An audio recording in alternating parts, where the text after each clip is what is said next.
Ay, nung isang araw nandun kayo sa rally, di ba? Oo, anong sabi? Hindi po, lilinis ko lang pangalan ko. Opo.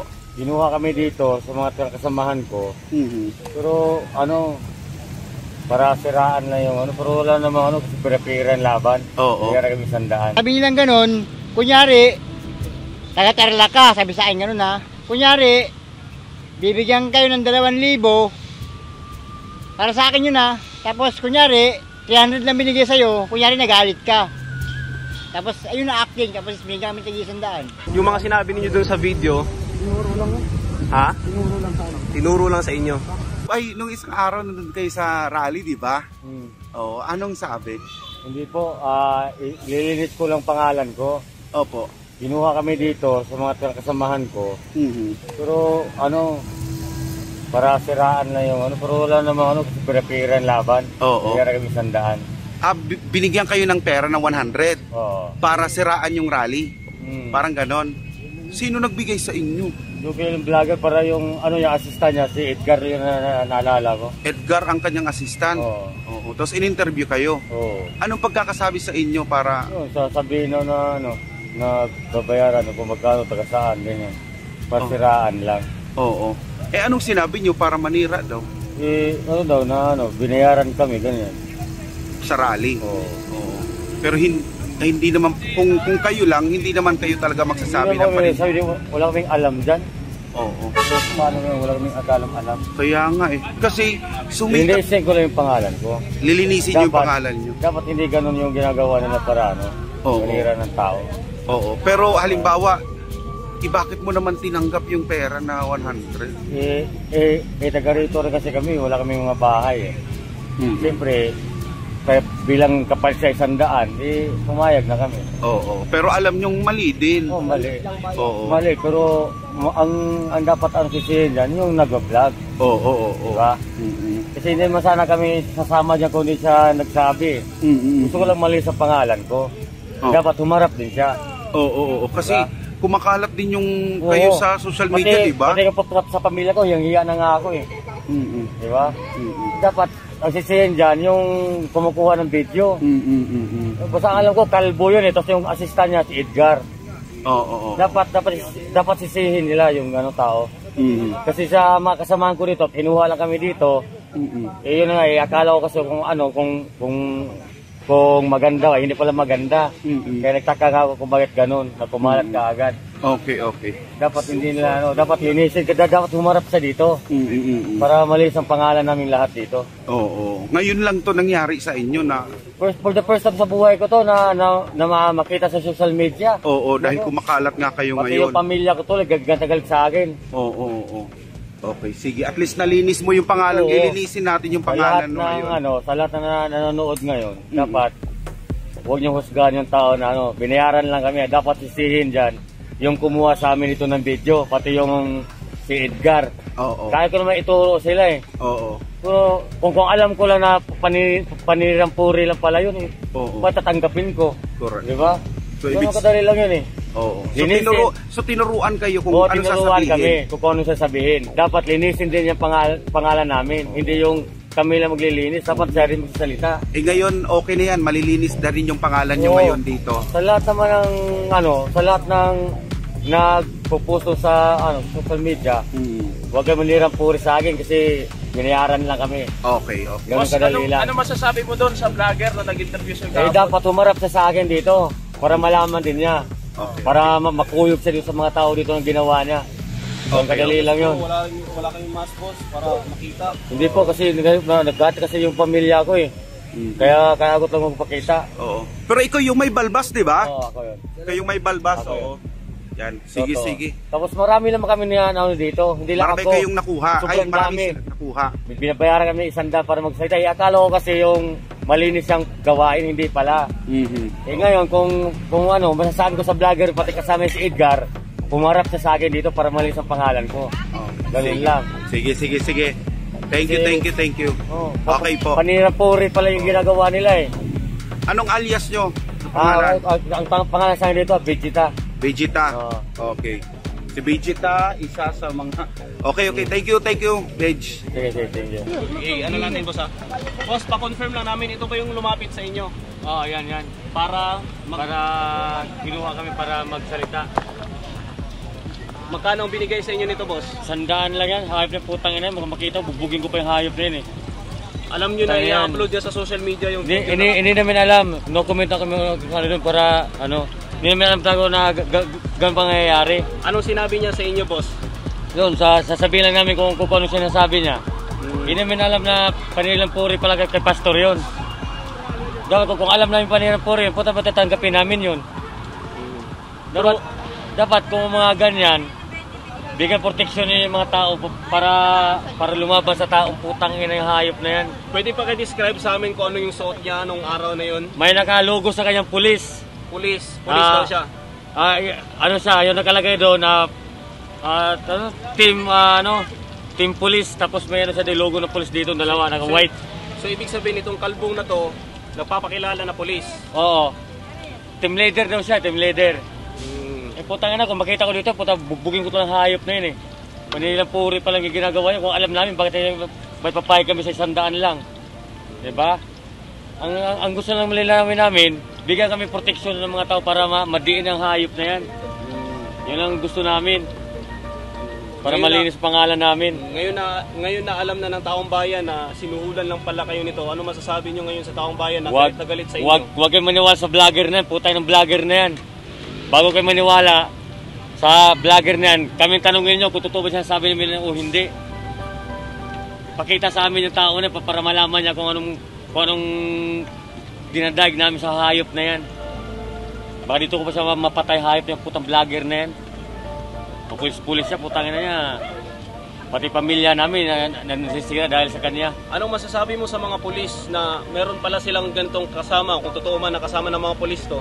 Dapat sir, dapat hinuhuligan yung mga tao na nagpapanggap na pulis, na vlogger ng pulis. Wala pala katotohanan na vlogger ng pulis, dapat hinuhuli yan. Para handa naman kami mo magtistigo sa hayop na yun eh. Dapat hulihin nila yan. Hindi lang kami 10 tao dito o 20 tao dito na para binayaran kagsanda isang ulo. So ibig sabihin marami pa kayo? Marami pa kami.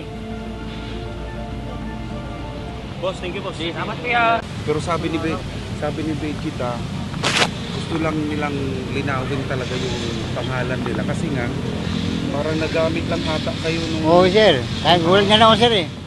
Sabi nga na briefing kami sir, ganun din na briefing kami. Sabi nilang ganun, kunyari, taga-Tarlac ka, sabi sa akin ganun ha. Kunyari, bibigyan kayo ng 2,000 para sa akin yun ha. Tapos kunyari, 300 lang binigay sa'yo, kunyari nagalit ka. Tapos ayun na acting, tapos binigyan kami tag-100. Acting lang yun sir, acting. Sino yung lapis sa inyo boss? Iwan ko sir, hindi sino yun, lalaki na yun. Pwede pa describe yung mukha? Kalbo. Kalbo. Tapos ano siya, crime watch siya ng PNP. May naka white t-shirt na may logo ng PNP. Kalbo. Oo. So anong unang pinagawa, boss? Yun na yun sir, binraping muna kami. Tapos sino nagbigay ng white t-shirt? Kasi naka-white t-shirt din. Yun sir, galing din sa kanila sir. Tapos 2 piraso na yun sir, 2 piraso. Salitan lang kami. Pagkahubad, tapos salit na naman, bigay ng daan. So alam mo ba na i-upload sa social media Hindi yung... po, sabi kasi kunyari lang daw eh. Kunyari nga daw, sabi sa akin, raping muna kami kunyari. Taga-Tarlac ka, sabi sa akin, sige. Kunyari, ganito lang, 2,000 ang bigay, tapos 300 din yung bigay ko. Parang acting lang, parang kunyarian lang. Ganun lang kadali, may 100 agad kayo, 10 kami. 10 kayo? Oo. Pwede pa pasabi lang sa camera, pa-describe lang yung mukha, tsaka yung nung lumapit sa inyo. Kalbo yun sir, kalbo yun kanina. Kalbo. Tapos, magkano yung binigay sa inyo? 100. 100 lang. Bakit yun naman tinanggap yung... Wala sir eh, gano'n na naman daw sir eh, pang merienda. Parang naisip mo ba't nung huli, parang paninira ka ako yung sakban ah. Kaya humingi ako ng pasensya sa lahat no, sa inyo. That's it. Yan yun. Oo. Ay, humihingi kayo ng pasensya. Kasi nabiktima na, huli-huli ko na naisip, parang mali ka ako yun, parang paninong pagsisinungaling yun Parang bandang huli, yun lang, kaisang taon na kami. Yan yung lalaki na yan. Si Ninyo Banda. Okay. Boss, ipapakonfirm lang namin Sige boss, okay. Ipapa-record lang namin. Marami kami mga kasama dito. Kilala ko rin yung mga kasama. Kayo na isa rin yan, yun o. Interview po natin. Di ba, sandaan ka rin? Sandaan din sa'yo? Kami kasama kami yan. Binigyan kami tayo sandaan. Bakit nga? Parang ano sa kanila, parang depensa nila yun eh. Boss, itong mukha na to, boss. Yan, siya Ito yung lumapit sa inyo? Oo, siya yun. Ito yung, ano pangalan? Hindi ko kilala yun. Dito lang namin nakita yan. Dito lang namin nakita yan. Si? Yung mga X-Men, sikap po yan. Sikap. Yung sikat ngayon, yan yung hindi yata nito alam yung mga... Namumura yan sa sa social media ng mga politiko, kaya hinuli siya. Boss. Inyo, boss, paano yung pagkaka-recruit sa inyo na magsalita? Magkano binigay sa inyo? Ha? Pangkain? Magkano? 100. So paano yung yung mga sinabi niyo dun sa video? Tinuro lang. Ha? Tinuro lang sa inyo. Sino yung lumapit sa inyo? Sinabi mo. Ano pangalan nun? Alam mo? Vlogger din. Pero dito na kayo nakatira. Dito rin kayo tumatambay. Pero anong sabi sa inyo na para magsalita daw dun sa video? Siya nagturo dun sa mga sinabi niyo dun sa video. Ito nagbayad sa inyo? Oo, yan yun. Oo. Oo, yan yun. Magkano binigay sa inyo? Ginudugan ka na ngayon. Sandaan lang. Sandaan. Talaga kapatid mo. namin! Wait lang Okay, maingay kayo. Wait lang. Huwag muna kayo maingay. Ano yung sinabi niya sa inyo? Basta nakakalimutan naman sa amin. Sandaan lang binigay sa amin. Pero pagkala naman binigay sa amin, walang mga sinabi. Yun lang naman eh. Pero yung sinabi niyo dun sa video, ano yun? Siya nagdikta. O siya. Ano yun? Nakasulat or sinasabi lang? Hindi nakasulat yun. Basta sila lang bigyan ng sandaan. Hindi naman ako binigyan. Marami lang naman kami. Hindi lang ako. Yung t-shirt na puti kasi naka-white din kayo, saan galing yun? Sa kanya. Sa kanya din. Oo, sa kanya. Ano yung suot ng araw? Ano yung suot niya nung araw na yun? Naka-police na uniform siya? Hindi, parang ano lang, naka-t-shirt lang. Parang t-shirt lang siya. Ganyan niya lang. T-shirt lang siya. Pero alam mo ba na in-upload niya sa social media yung mga sinabi niyo? Nagalit na yung mga taong bayan kasi hindi totoo. Hindi naman inanay. So hindi niya sinabi na Hindi naman i-upload. sinabi, hindi naman effort, hindi naman. Wala man siya sinasabi na agad sa wala man siya sinabi. Pero alam niyo na ngayon na viral kayo ngayon sa social media dahil mas sa mga sinabi niyo na hindi totoo. Hindi naman alam na, basta in-interview lang kami, yun naman sinabi sa amin, in-interview lang naman kami. Hindi naman alam na masama pa rin na sa social media, hindi naman alam na. So bakit niyo tinanggap yung 100? Eh sabi niya, pangkailan daw. Yun lang naman, wala nang iba, yun lang. Yun lang. Tsaka, hindi mo alam na masama yung ginawa, hindi naman namin alam eh. Tsaka wala rin kami alam, basta tinawag lang kami. Huwag kayo mag-alala boss kasi ito yung hahabulin ng batas ngayon. Malinis kayo. Nagtipon-tipon na rin na mga taga-suporta ni Pastor Apollo C. Kibuloy Pastor Apollo! ng The Kingdom of Jesus Christ sa Davao City, dala ang panawagan ng hustisya at upang ipakita ang kanilang suporta sa kabila ng mga maling paratang na ibinabato laban sa butihing pastor sa gitna ng pagpapatuloy pa rin o nagpapatuloy pa rin na isang bogus na Senate investigation laban sa butihing pastor. Narito ang balita ni Jean Domingo.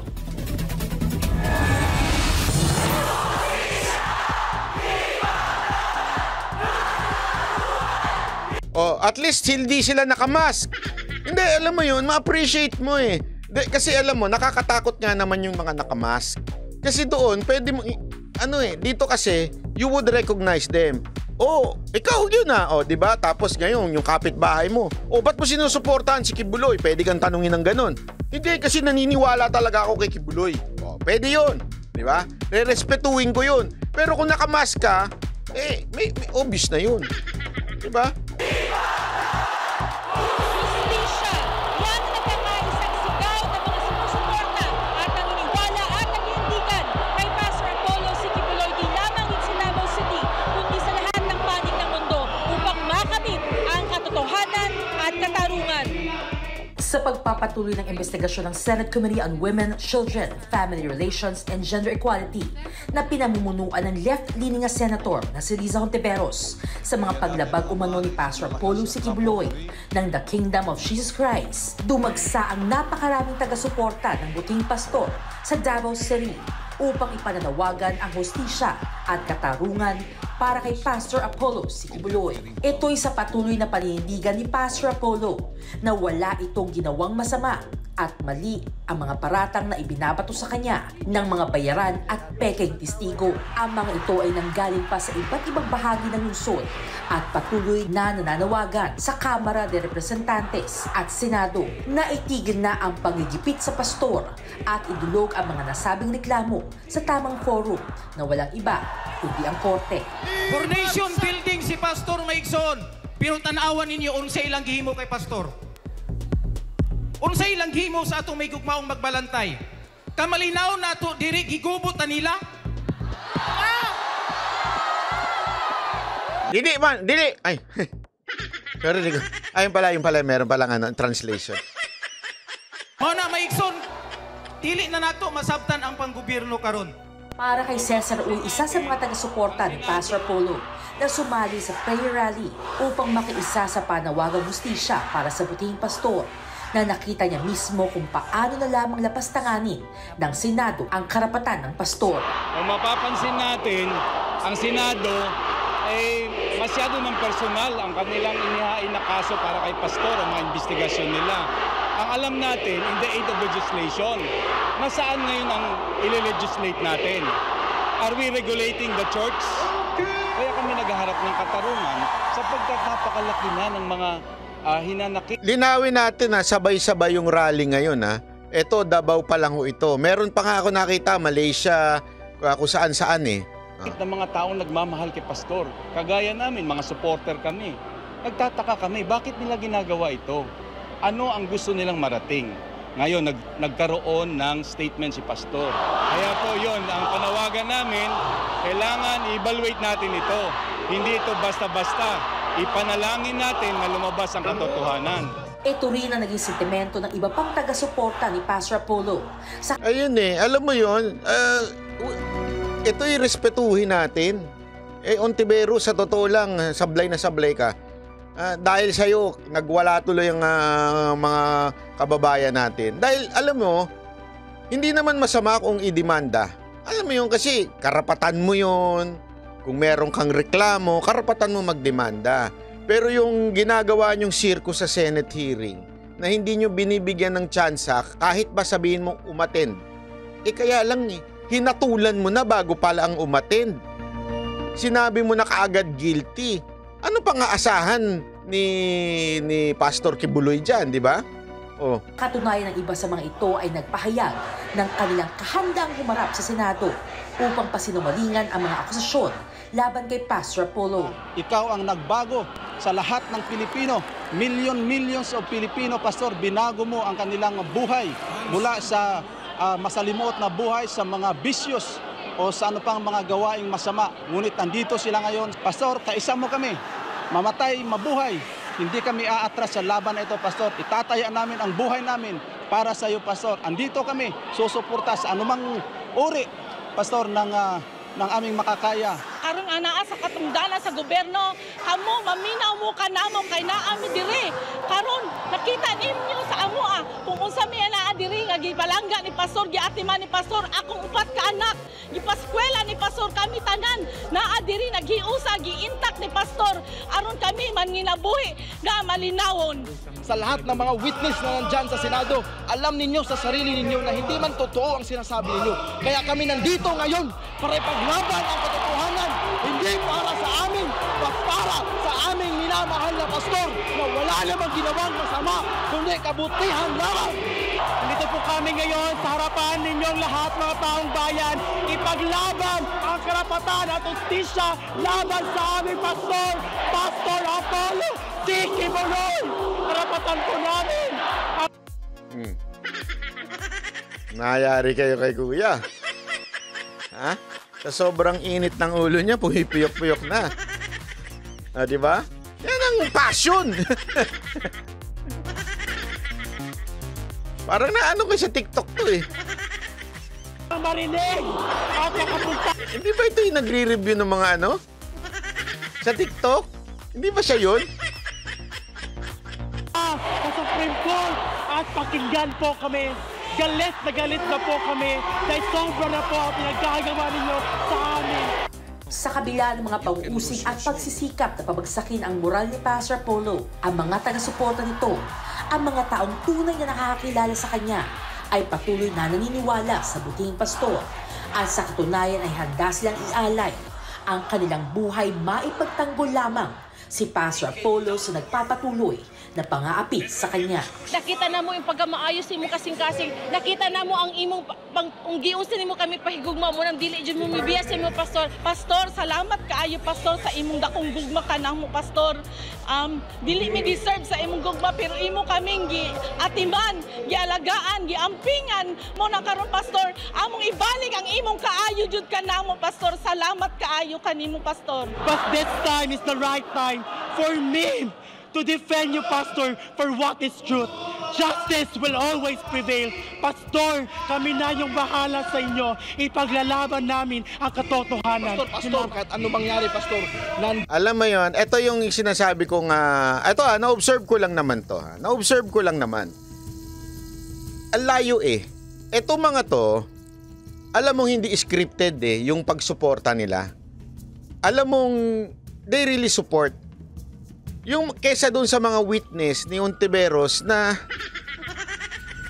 hindi mo talaga matansya eh kung ano ba ito, totoo ba ito o again hindi ko sinasabing hindi guilty si Kibuloy, hindi ko sinasabing pareho kami ng paniniwala, pero ito legit yung kanilang alam mo yun, pakiramdam na wala talaga, walang ginawang masama. Yun lang sinasabi ko dito, lehitimo yung kanilang hindi inutusan, ika nga. Hindi inutusan. Yung mga witness sa Senate, dito kami, Pastor. Lalaban kami. Mamatay man o mabuhay, Pastor. Kung ito yung huling hantungan namin, ang kamatayan, lalaban kami kasi alam namin, Pastor, na ikaw ay totoo. Alam namin, Pastor, na wala kang ginawang masama. Kaya kami ay lalaban sa huli hantungan man namin. Kay Pastor Kibuloy. Kasi alam mo, mako-compare mo doon sa isang nagganyan din. Doon, alam mong may drama eh. Yung ganun-ganun nila. May pag-iyak-iyak. Ayoko na lang banggitin kung ano yun May ito alam mong sincere. Apollo Kibuloy, wag po kayong mag-alala. Maraming tao, hindi lamang ang mga kasama niyo sa simbahan. Mabuhay po kayo, wag po kayong mag-alala. Lahat kami na nagmamahal. Eto kayo umobserve, tingnan ninyo yung itsura ng mga taong sumisigaw. Alam mong hindi, lights, camera, action, sigaw, ganun. Alam mong ganun eh, di ba? Sa'yo, sumusuporta. Kahit saan abutin ito, lalabang. Alam mo talagang galing sa puso yung pagsigaw. Kami sa isang mapamayapang pamamaraan sa pamamagitan ng panalangin na siya niyo lagi ipinahayag sa lahat ng inyong mga miyembro at sa buong mundo. Pastor Kibuloy, kami po ay laging nasa likod ninyo. Pagpatuloy natin ang laban na ito sa katarungan at hustisya, hindi lamang para sa iyo at para sa bayan natin. Nag-alay din. Sabi ni Marilu Torrejos, ito matagal na ito sa isa sa pamangkin ko na scholar sa Jose Maria College at hindi mo kailangan maging member sa kanilang paniniwala para maging scholar ka. Very nice, very nice. Palakpakan. mga supporters sa isang panalangin sa pamamagitan ng isang candlelight prayer ceremony upang ipagkaloob ng amang... Tama yung sabi nito. Ganyan talaga, normally 10% sa salary. Alam mo, yun nga isang bagay na alam mo, ang tithes is an issue yan with all the churches, di ba? Pero hindi mo kasi pwedeng sabihin na yun ay criminal na kagad porket nagpa-tithes yung pastor, di ba? Meron kanya-kanyang paliwanag ang tithes. Hindi mo pwedeng sabihin na pag sinabi ng pastor na the Bible still says na mag-tithes tayo. So, kaya nga ang nandun, 'di ba? Tinanong niya sa Panginoong Hesus, sabi kung applicable ba.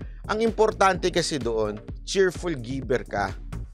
Yun Kaya yung nagsusumbat-sumbat na naiirita ako Tanga ka pala nagbigay ka Tapos ngayon, sasabihin mo, may kasalanan si Kibuloy.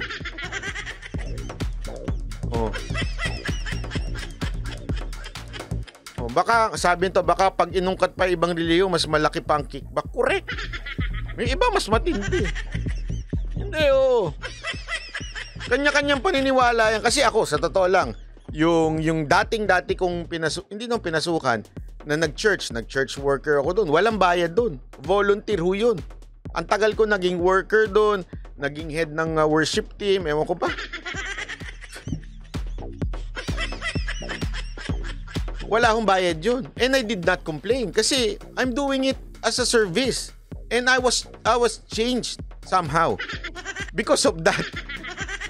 Totoo naman I mean, ang daming nabago sa perspective ng buhay ko because of that. As a matter of fact, nagpunta kami ng Korea to study church history doon. Bayad ho namin yun. Kanya-kanyang bayad yun.